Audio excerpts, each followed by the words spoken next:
Good day, ladies and gentlemen. Rosa here of Splat Communications and Simplified Strategic Solutions.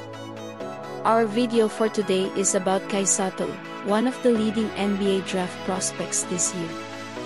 Will he be the first full-blooded Filipino to ever be drafted in the NBA? Our reactions at the end of the video. But before we start, please allow us to make a few requests. Please don't skip ads. This allows us to remain independent. Please subscribe if you have not done so yet. We promote a healthy discourse in the comment section. Just be mindful of the words you choose, as this is a direct reflection of you as a person.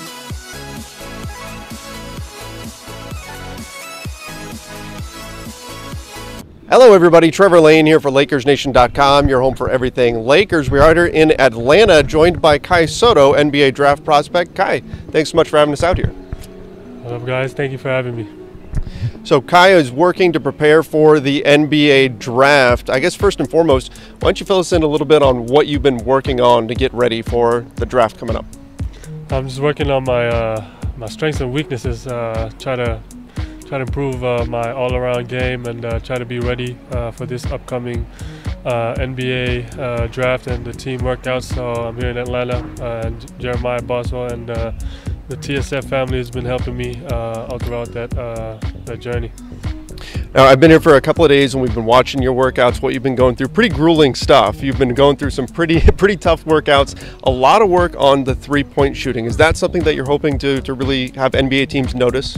I mean, yeah, that's one of the things that I try my best to improve on, and I feel like it's gonna be a weapon for me when I master it, and I just need a lot of reps to have confidence in myself that I can make it every single time. So.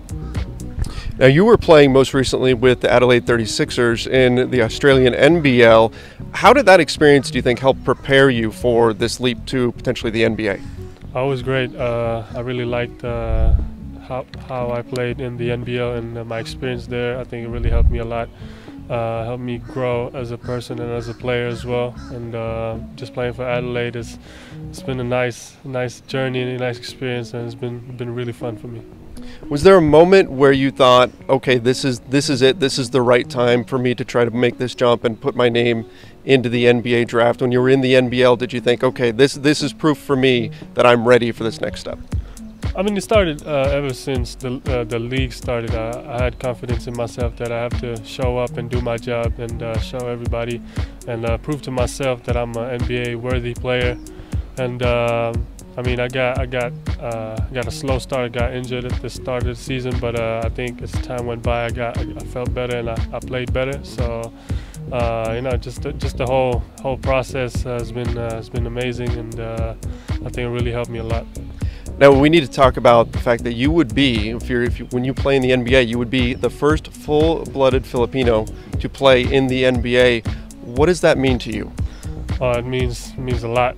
I mean, I always say it's my dream to play in the NBA, be the first Filipino, but it's a lot of people's dreams too. When I go back home, I can feel that, you know, a lot of millions of Filipinos, that's their dream as well. So I'm carrying a lot of dreams in my back, and I always put that in mind, that I have to work hard every single day to achieve that dream, and not just to do it for me, to do it for my family, and to do it for everybody else as well.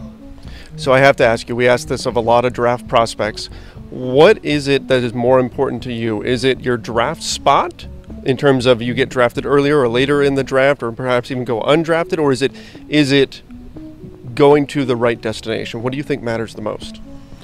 I feel like as long as I do my job, I'll be at the right destination. I think if I do my best and I work really hard, I think God will put me in a place that I will succeed in.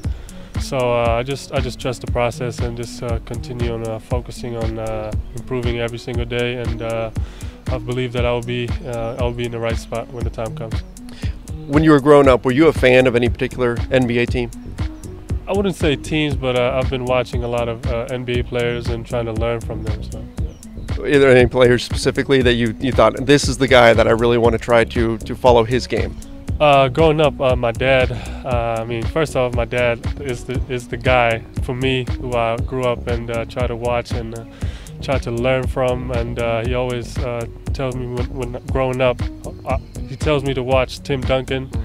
I'm a little too young for Keem Olajuwon and those guys, but he always says watch clips of Tim Duncan, how he works out, how he is one-on-one, how he's as a teammate, as a player, and how he's as a player under his coach. So just everything, just learning from Tim Duncan, and he's like a role model for me. Incredible player for sure, definitely a Hall of Famer and somebody who has made, I mean, just had incredible success in the NBA. When you eventually do get to the NBA, what challenges do you foresee? Do you see any things that you really think, gosh, when I get there, this is something that I'm going to have to work through? I'm expecting a lot of challenges starting from day one. I haven't been there, but it's been a lot of challenges already. So I feel like once I get there, once I get drafted, I feel like it's going to be a challenging start for me. As a first Filipino make it to the NBA, it's going to be a lot of new stuff coming in, and I just have to be prepared. I just have to be ready to face those challenges. So you said you've got an entire country behind you. Is there any added pressure on you from that? I mean, ever since I played basketball, a lot of people has been watching me, especially from Philippines back home, and I don't really feel pressure anymore. I just have to learn to have fun through the journey. And I mean, I always think like I love my job. This is what I love to do. I enjoy it, so there's not much pressure for me. It's a great way to look at it. Specifically with the NBA game, we see a lot of switching defenses where bigs are being called out to have to defend guards in space and things like that. Is that something that you're going to feel comfortable doing? We know you're working on the three-point shooting. Defensively, do you worry about getting put onto a lot of guards in switch situations? Oh, that's one of the things that I've been really working on here with Jeremiah is my defense. I feel like I'm confident protecting the paint because of my length, my size, but I have to improve on guarding smaller players because here in the NBA, a lot of everybody's pretty talented, pretty skilled, pretty athletic. So I have to be ready physically and mentally. So I mean, it's all about preparation, and I think I'm on the right path preparing for that stage. So you're heading into workouts with a number of different, I believe it's 12 different NBA teams that you're going to be working out for. Anything that you're doing mentally to prepare for those, because they're going to be asking you a lot of questions. They're going to be putting you through the ringer physically, mentally as well. What are you doing to prepare for that? As I said, preparation is key, and I think I've been preparing pretty well here. And I mean, on the mental side, I just have to stay ready and stay locked in. And I think I'm pretty confident that I'll just keep on doing what I'm doing here, keep preparing, and I think I'll do fine when I get there. Last thing for you, what are your goals? What are your goals? I mean, beyond just getting to the NBA, what are some of the things that you want to accomplish? I mean, the biggest goal is the NBA, but like the dream behind it is to inspire a lot of Filipinos, a lot of people, and especially Filipinos, especially the younger generation, to be the first full-blooded Filipino to be in the NBA I think will show a lot of Filipinos that, hey, we can make it too, just to serve that inspiration and to use my platform to help a lot of people. So, yeah. All right. Well, Kai, thank you so much for having us out here. We really had a good time following you, and are going to be following your draft journey all the way through. Thank you. I appreciate it. All right. Well, what can you say?